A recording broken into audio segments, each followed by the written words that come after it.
rồi cái tí nữa nó bé một chén chế nữa cho nên một sao bé chén chế nữa cho bé tới thế nhá là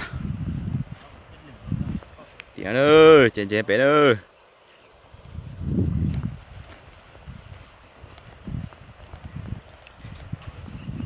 to quá ba đồ to quá mà nhà quay một lê đó na chạy thì có một lê đó na béo na thì ăn tôi trong chạy thế này té thế này trong chạy cỡ bắt đầu chạy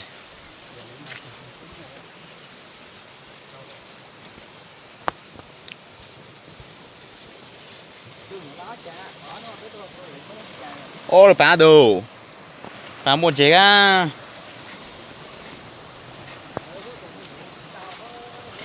chạy ơi chạy đu đây đâu chạy đi vô cha mẹ tốt về nó có biết cà phê na biết to bên té cơ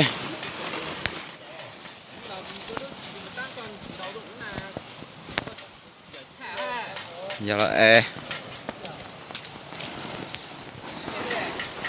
giờ đi vô giờ đi nó chót lên thì nó cả nó có nhà chạy xuống á một sư lớn đúng không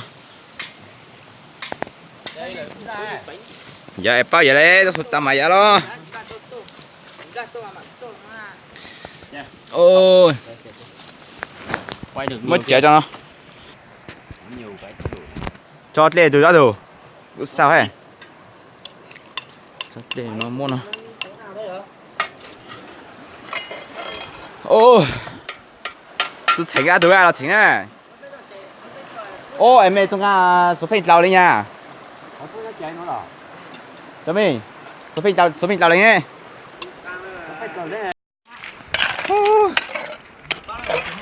khỏi chứ lão bạn lúc đuôi nó nè đi thử rồi ô tôi muốn ta biết thử lại thu rồi cái gì phải được nhỉ nó có một tao ra ô ô Trương Thiệu tôi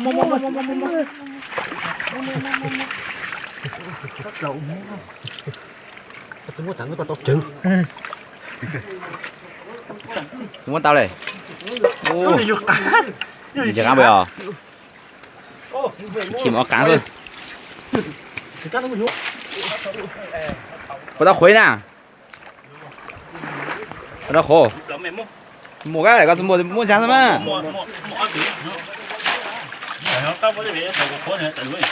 ô tao khổ rồi sao coi lấy mua suối lắm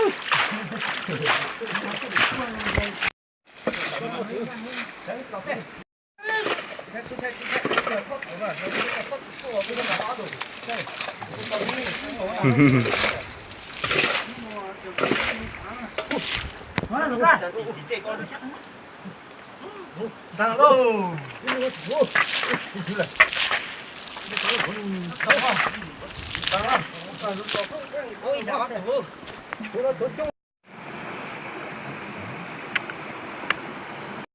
ô chỉ là nó xuống này thế là nó ta đã bắt đầu nó xuống này nó cháy này nó xuống này chế nó cái đi chơi nhà nào chúng mình chế anh ấy tới chơi nữa nó chế mềm mềm xí này chế nhẹ xí đó là chỗ cá bây giờ cho cá cái đó ô là biết làm sao thịt cá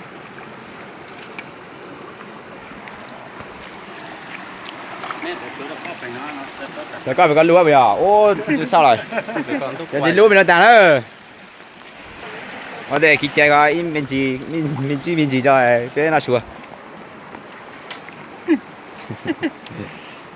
đấy chẳng nó toàn tình thì có cái chạy tệ ô chỉ cần chuyện nó nữa chứ mà cho chứ mà cho đi cắt rồi mà cho chỉ biết rồi nhau mà bố thì chế ít tay ở cá kia chứ ô cá tiền tiền là lấy nhiều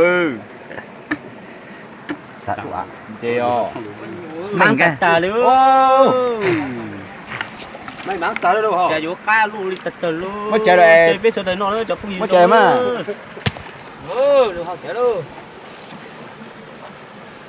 Lên xưa quay bảo nó cho lên sau xưa luôn. Tiếp đây. Ô chạy mà. Nhớ có đủ cho ai ô thủ được không? Ít lửa cà phê, ít lửa bê lửa đây. Tầm bảo nó vô nhau đi chặt nhau.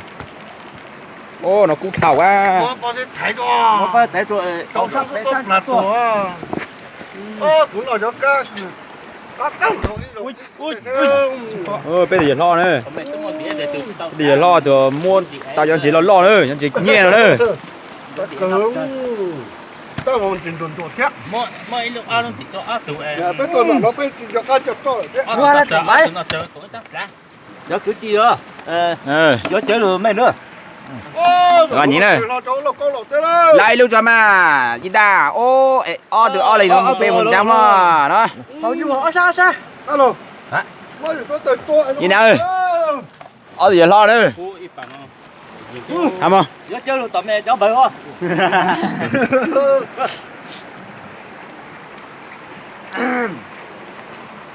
Cắt tờ đi nha. Nói thầy coi đây. Để ơi. Có sự có. Đó. Lấy hậu thế con dễ cho nó dính lò chưa? Lắp của tao. Hậu chơi cho mặn không hả? Dễ đi. Quý tử Nè. Cú bây giờ.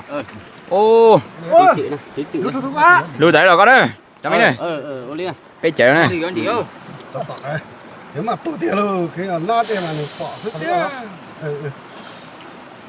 Ô giờ lên nó. Ô này tiền chị cho. Ô. Các cười rồi con thiên nhà. Chỉ mò cho hả? Thế là tao đó. Gái rồi. Cho ơi. Ô, ta sao lo lo. Đấy, đó rồi.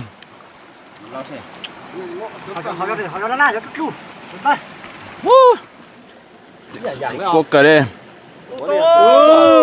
Con lệ. Con coi lệ.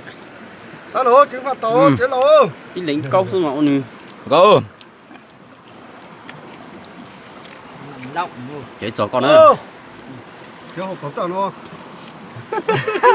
Lột xưa. Xí cho. Ý dầu kia xưa. Chú không nhúc cú tiếc rồi. Ta cười.